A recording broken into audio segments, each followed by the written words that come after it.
প্রথমে তো আমি তোমাদের সবার কাছে ক্ষমা চাইলিছি। এবার তোমরা বলবে তুমি কি এমন করেছো যে আমাদের কাছে ক্ষমা চাইছো। আসলে এই ভ্লগটা হচ্ছে আমার বান্ধবীর গায়ে হলুদের। কয়েকদিন আগে আমার বান্ধবীর বিয়ে পেরোলো আমার কুড়েগিরির কারণে, আর আমি একটু সময়ও পাইনি, সে কারণে ভ্লগটা পোস্ট করা হয়নি। যাই হোক, তো আজকে ভ্লগটা পোস্ট করছি। সেদিন চলে গেছিলাম সকাল সকাল বান্ধবীর বাড়ি, আর যাওয়ার পর দেখছি যা যা রিচুয়ালস আছে সেগুলোই হচ্ছিল।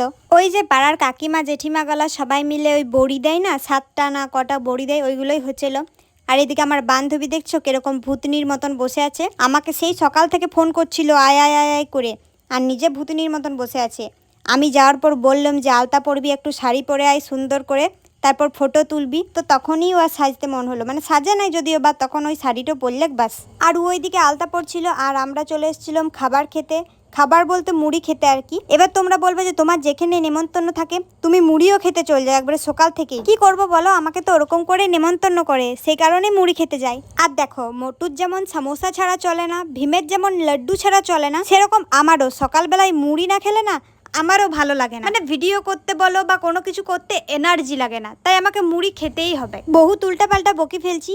আর এইদিকে দেখো বান্ধবীর আলতা পরাও তখন কমপ্লিট হয়ে গেছিল। তারপর ও আবার হাতে বাটি নিয়ে দাঁড়ায় আছে। দিয়ে আমি ওকে বললাম ভিক্ষা করতে যাবি নাকি, এতই অভাব পড়ে গেল বিয়ে করতে যে। তখন বলছে না, ওটাতে আমলা মশলা আছে, মানে ওটাকেই লাগাই পড়ে তারপর চান করতে হয়। দিয়ে আমি বললাম ও আচ্ছা আচ্ছা, আমি তো কোনোদিন বিয়ে করি নাই, সেই কারণে আমি এসব জানি না। তখন ওই কথাটা শুনে পড়ে আমার বান্ধবী খুব হাসছে। তারপরে আমার মনে পড়ে গেল যে বান্ধবী তোর বিয়ে হয়ে যাবে, তখন তুইও চলে যাবি শ্বশুর বাড়ি, আর আমি একা হয়ে যাবো।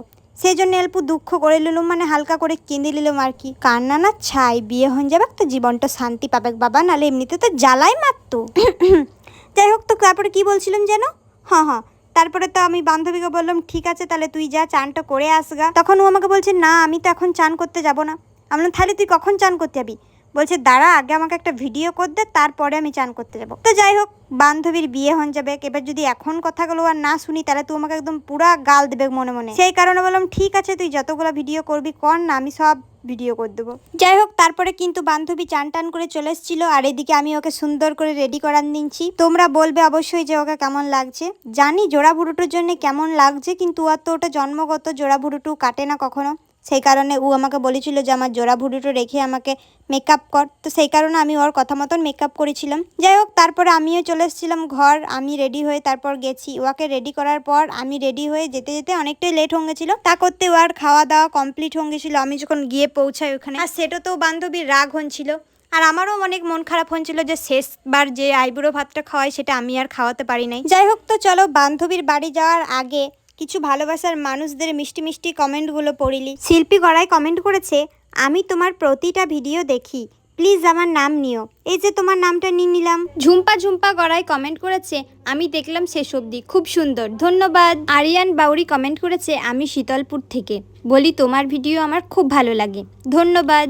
রামা মণ্ডল কমেন্ট করেছে, তোমাদের কথাবার্তা খুব সুন্দর, আমার খুব ভালো লাগে, আমি চিচুড়িয়া থেকে বলছি, ভেরি নাইস, ধন্যবাদ। পিউ গোপ কমেন্ট করেছে, সত্যি বোন তোমার ভিডিও দেখতে খুব ভালো লাগে এবং তোমাকেও খুব ভালো লাগে, তোমার সাথে দেখা করার ইচ্ছা রইল, নিশ্চয়ই দেখা হবে।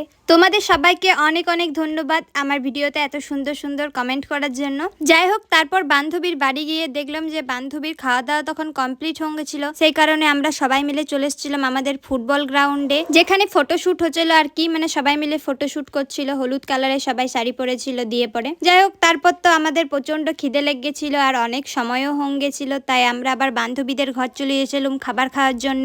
আর লাস্টে আমরা এই কজনই ছিলাম, বাদবাকি সবার খাওয়া হয়ে গেছিল, তাই ওদের ঘরের সবাই বারবার করে ফোন করছিল, বলছিল যে চলে আয় খেতে, খেইলে তারপর তোরা যা ফটো তুলবি যা করবি করবি। সেই কারণে আমরা আবার চলে গেছিলাম বান্ধবীদের ঘর খাবার খেতে। তারপরে বান্ধবীদের ঘরে ঢুকতে না ঢুকতেই আমরা বসে পড়েছিলাম খাবার খাওয়ার জন্য, কারণ যা খিদে লেগেছিল পেটে একদম ইঁদুরগালা ক্রিকেট খেলছিল। তারপর জলদি জলদি করে খাবার খাওয়ার পর আমরা সবাই মিলে চলে এসেছিলাম ছাদে, কারণ ফুটবল গ্রাউন্ডে যত ফটো ভিডিও তোলার ছিল সেগুলো তো তোলা কমপ্লিট হয়ে গেছিল, তাই আমরা ভাবলাম যে ছাদে কিছু ভিডিও করা যাক। সেই কারণে বান্ধবীকে নিয়ে ছাদে চলে এসেছিলাম। আর বান্ধবীকে কেমন লাগছে অবশ্যই কমেন্ট করে জানাবে। বান্ধবীকে কিন্তু আমি সাজিয়েছি, আর তোমরাও যদি তোমাদের স্পেশাল দিনে সুন্দর করে সাজতে চাও অবশ্যই আমার সাথে যোগাযোগ করতে পারো। আমার সাথে যোগাযোগ করতে হলে তোমাদেরকে কিন্তু ফেসবুকে মেসেজ করতে হবে। তোমরা যে অ্যাকাউন্টটা দিয়ে ভিডিওটা দেখছো সেই অ্যাকাউন্টে মেসেজ করবে।